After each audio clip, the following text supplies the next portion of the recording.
Hi everyone, this video shares on what is dependence of power. The most important aspect of power is the function of dependence.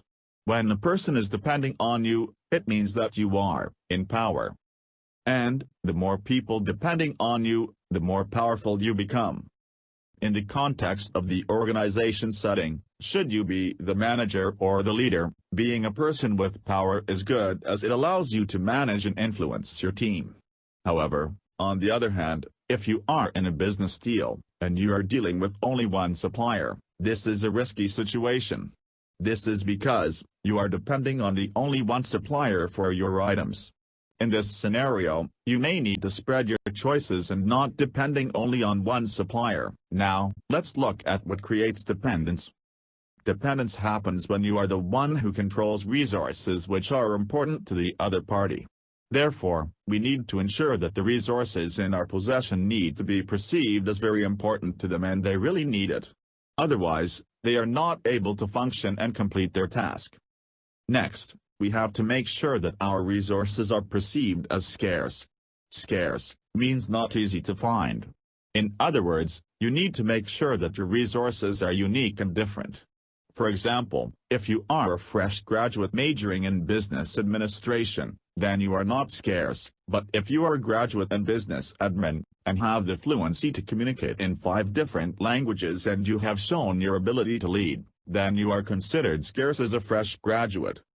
The last one is non-substitutability. Non-substitutability means that you are not replaceable. The harder it is to find a substitute, the more dependent the person becomes, and the more power someone else has over them.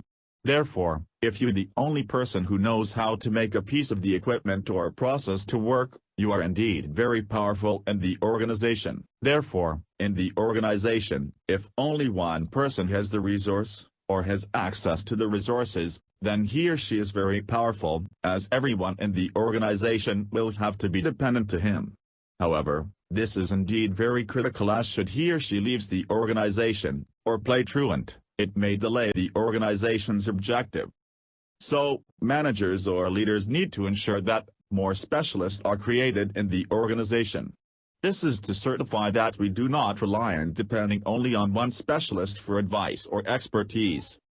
Next step is to train and equip more employees with knowledge and skills as to reduce the dependency on one employee only.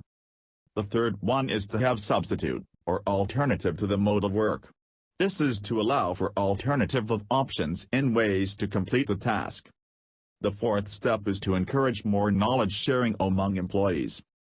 And the last one is to inspire employees to be innovative and creative at work as this would allow for alternatives invented. This slide explains on the social network analysis. Social network analysis is a tool to access on the exchange of resources and dependencies within the organization. This method examines patterns of communications just to know how the information flows in the organization. Within a social network, or connections between people who share professional interests, each individual or group is called a node, and the links between nodes are called ties. When nodes communicate or exchange resources frequently, they are said to have very strong ties. This illustration of the associations among individuals in a social network, called a sociogram. It functions like an informal version of an organization chart.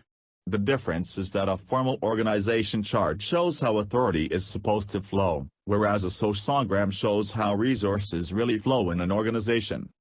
How and how often an employee communicates indicates the transfer of knowledge as well as the depending of resources among employees in the organization. Thank you.